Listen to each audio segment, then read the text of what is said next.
Okay, we're moving on to lesson 41. And in our last module, or our last lesson, lesson 40, we learned essentially what the foreign exchange market looked like, what an exchange rate was, and how changes in exchange rate can affect a country's ability to import or export goods.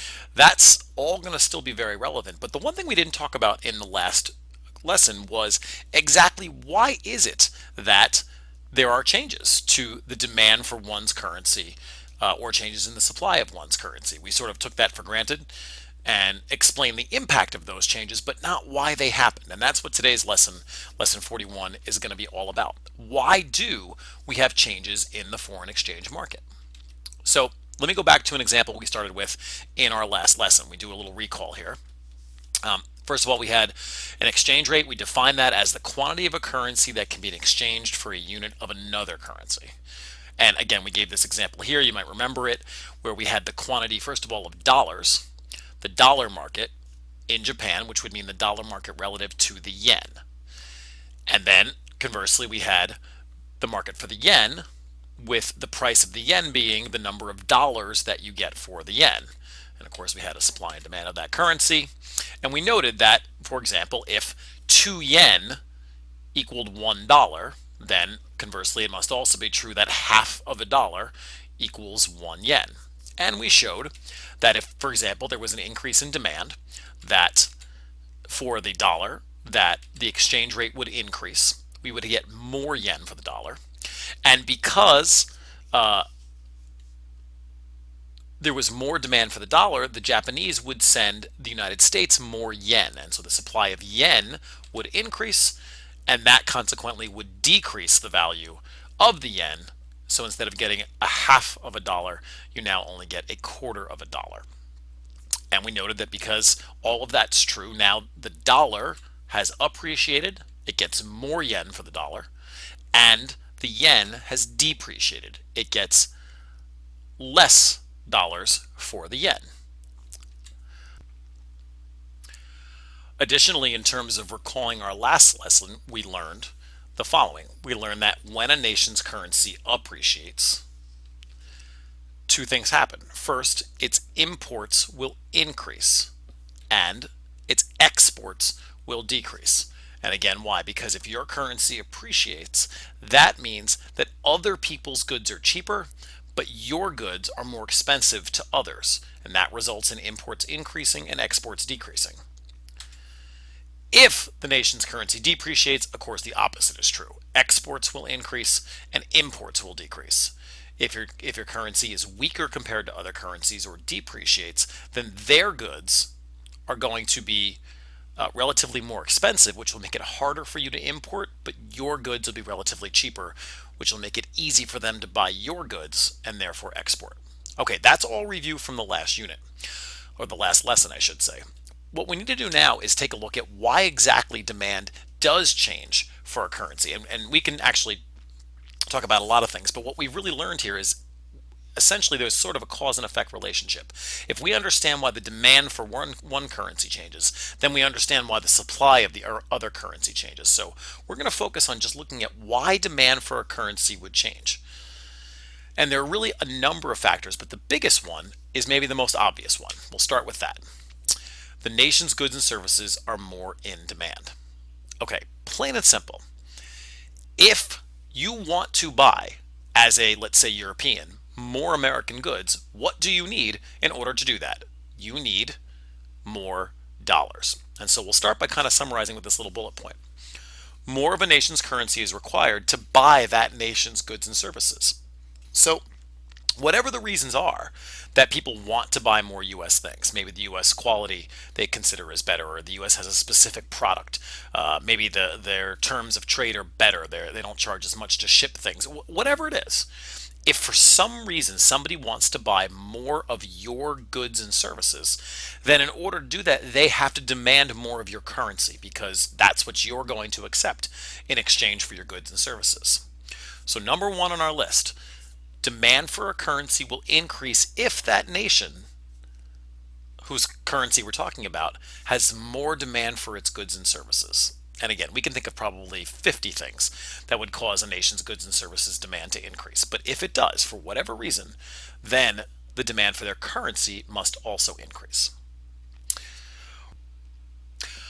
Okay, we're going to discuss two other concepts that are actually somewhat related to this first bullet point. The second issue is the nation's inflation rate would be lower. That's a second reason why the demand for a nation's currency might increase. Why does that make sense? Well, again, think back to up here, what we talked about a minute ago. One of the reasons why you might want more of a nation's currency is if you wanted to buy more of their goods and services. Well, what's one of the best reasons why people buy more goods and services from someone? Because those goods and services are cheaper.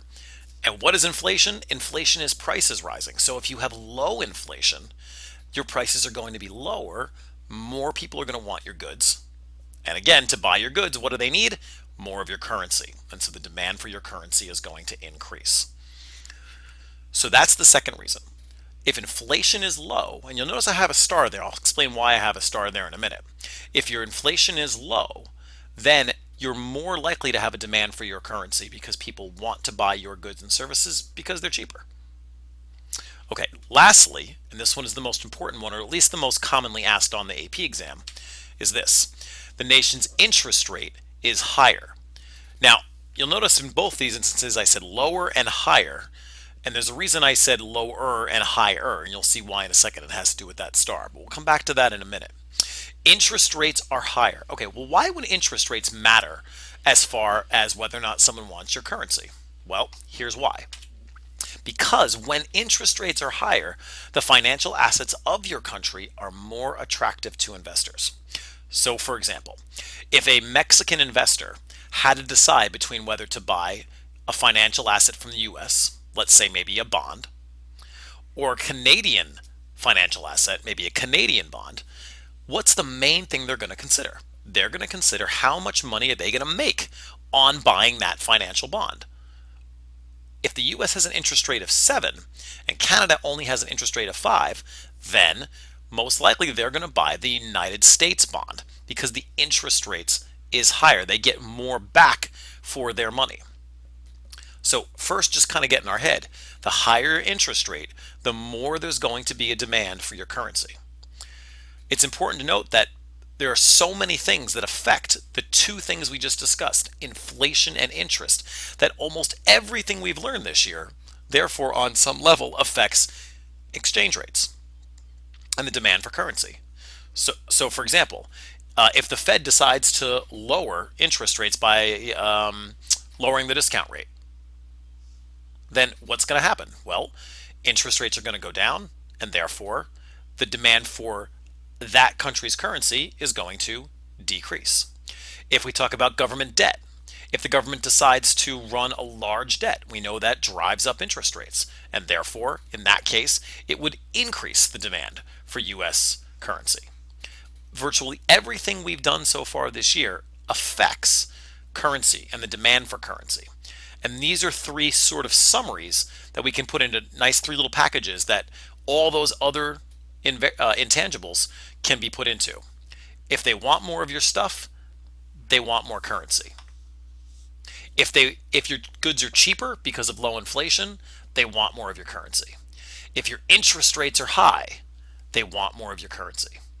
Now, I do want to make one last point quickly here. You notice I put a star next to those two bullet points. I write here relative to the other nation's currency. It's important to realize, let's take that example I just used a minute ago from Mexico. The reason I didn't say, for example, with interest rates, increasing interest rates, is it's not really about interest rates being increasing or even being high. They just have to be higher than other nations. So, for example, if that Mexican investor looked at Canada and the United States, and initially they both had an interest rate of 7%, and then they both dropped. Maybe Canada went to 5% and the US went to 6%.